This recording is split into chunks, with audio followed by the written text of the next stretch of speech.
The new FINA release is deeply upsetting, Thomas said Monday in a statement. It is discriminatory and will only serve to harm all women. All women? Really?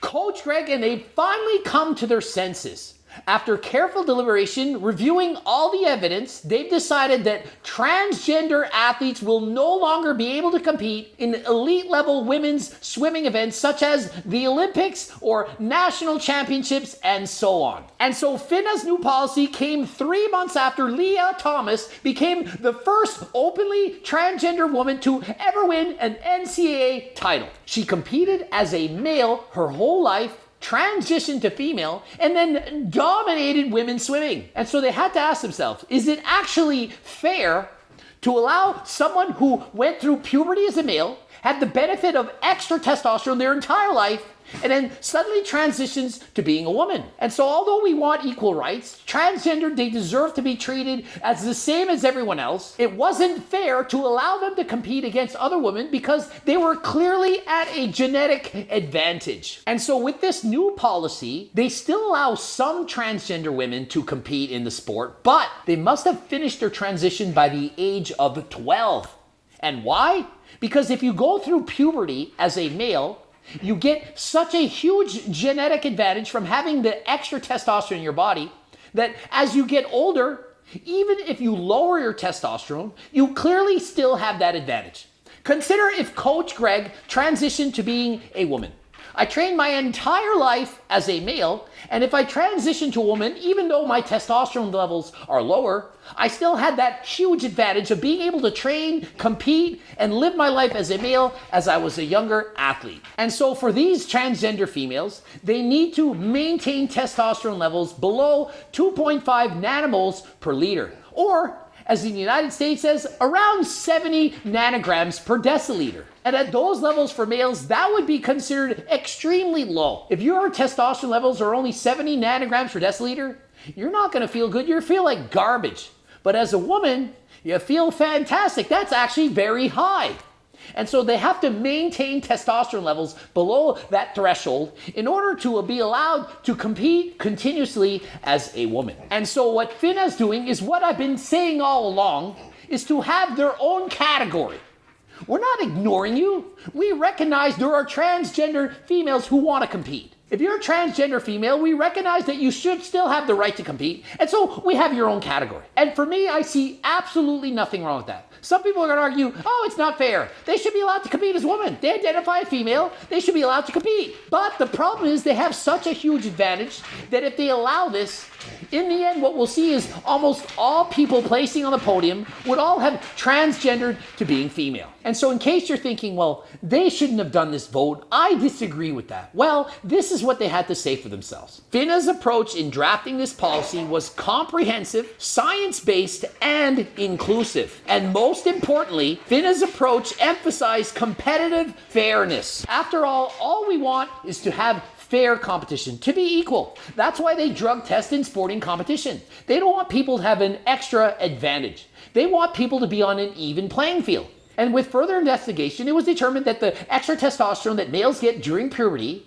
allows them to have a serious advantage over people who are born female. And so hundreds of swimmers wrote letters in defense of Leah Thomas saying, hey, it's the way to go. We gotta let her compete. But in secret, what people were actually doing is, yeah, we support her, but it's just not fair.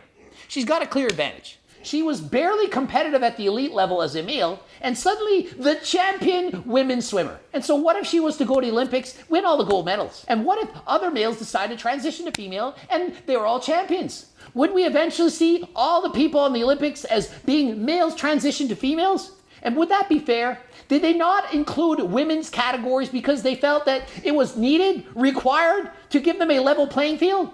You can believe what you want, and many will say, no, but women, they are just as good as men in sports. Well, if that were the truth, if there were no women's sports and it was just open to everyone, then if that were the case, how many females would be good enough to compete with the men at the top level? For example, football, NHL, NBA, baseball. How many women would be on professional sporting teams? And so probably next to none. And so by adding female categories is so to make it fair. But as soon as you allow males to transition to females, no longer fair. After a while, what if all sporting competitions all included only transgender females? You'd have male category dominated by obviously the men and women's category dominated by transgender females. What would be the point? And so I think it's a great idea that they have their open category. They're still recognized as being women, but they have an open category. Yes, you are a woman, but you were born as a male, and because of that, you have a genetic advantage, and so this is your category. Some of Thomas's teammates and their parents wrote anonymously that while they support Thomas's transition, they felt her competing against other women was unfair. The new FINA release is deeply upsetting, Thomas said Monday in a statement. It is discriminatory and will only serve to harm all women. I just want to be able to compete on a fair playing field. Why do I have to compete against a male body? All women? Really? Well, what about the women who are not winning because you are competing against them? What about the women who were born females and didn't get that genetic advantage of having testosterone during puberty? And so will it in fact hurt all women? No. What is it going to do? It's literally only going to prevent males transitioning to females from competing as a woman at the elite level. And so that does not change the fact that you're a woman, that you can live your life as a woman. It simply limits the fact that you cannot compete against other people born female because you were given a genetic advantage over them. FINA will welcome every athlete. The creation of an open category will mean that everybody has the opportunity to compete at an elite level. This has not been done before, so FINA will need to lead the way. I want all athletes to feel included in being able to develop ideas during this process. And so will we see all the other sports follow suit? Well, certain sports are being more restrictive already. For example, in cycling, one sport I love and competed on Zwift. On Thursday, cycling's governing body, the International Cycling Union, lengthened from 1 to 2 years the time that riders who are transitioning genders must wait before competing. And so imagine this. Coach Greg, if I decide I want to be a woman, I transition to female, I could literally in 1 year compete as a woman against other women. I've been training as a male my entire life and all I would be required to do is have low testosterone levels for 1 year and suddenly I can compete against other females? Does that seem fair? Or imagine world champion strongmen or powerlifters saying, yeah, I'm transitioning to women. 1 year later competing against other women. Perhaps they're 300 pounds of muscle. And yeah, their lifts will suffer in 1 year of having low testosterone levels. You're clearly not going to be as strong, not going to be as powerful. But still, 1 year is not enough to lose all the gains you've made in your entire life having competed as a male. And in case you're thinking that just because I agree with this policy that I'm against people who are transgendered, this is not true.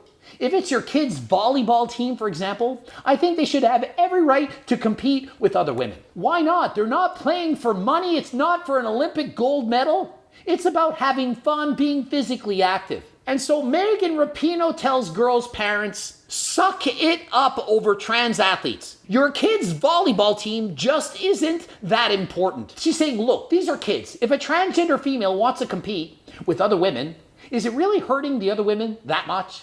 Is it the Olympics? Are they playing for money? It's for fun. And so let people play. Let them be females. Is it really hurting you that much? But if it comes to making the Olympics or making hundreds of thousands of dollars as a professional athlete, to me, that is a different story. And so when I play flag football, there are males and females on the team. We're not saying, oh, we can't play because we're of different genders. Males and females can't play together. And so whether you're male, female, transgender, circle, gay, straight, black, white, tall, whatever, who cares? Let's all play together. It's for fun. But if it's in the Olympics, if it's for hundreds of thousands, perhaps millions of dollars in endorsements, we gotta have a level playing field. But if it's just for fun, does it really matter? And so when I was a kid playing baseball growing up, there was guys, girls, we're on the same team. For all I knew, some transition, didn't know, didn't care. We played together. Didn't matter. had fun. That is what it's all about. Sports are meant to be fun. But as you get older and it's money on the line, careers at stake, that is when we need a level playing field. And so I am in support of transgender females playing against other women, but not at the Olympic level. That's why we created women's divisions, to make it fair, to make it even. Because how many women would be competing in the Olympics in the 100-meter dash if they had to compete against men?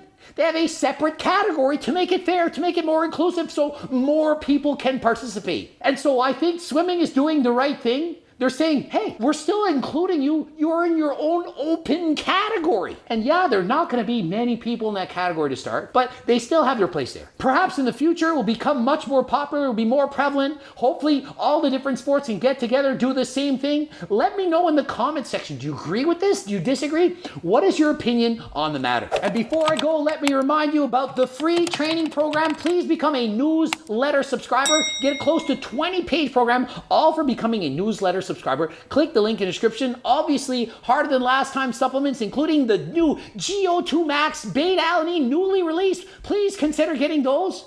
Ending it here. GregDoucette.com for coaching. Greg Doucette IB Pro. Please check out the bloopers. Subscribe. Click that bell button. Comment for the algorithm. Also, we have the Circle Die book, the cookbooks, and they are in hard copy form now. Yes, that's right. Hard copies. You can get the hard copy version. Please consider getting those. And if you purchased the PDF in the past, please go check out your emails. We have a huge discount code for you.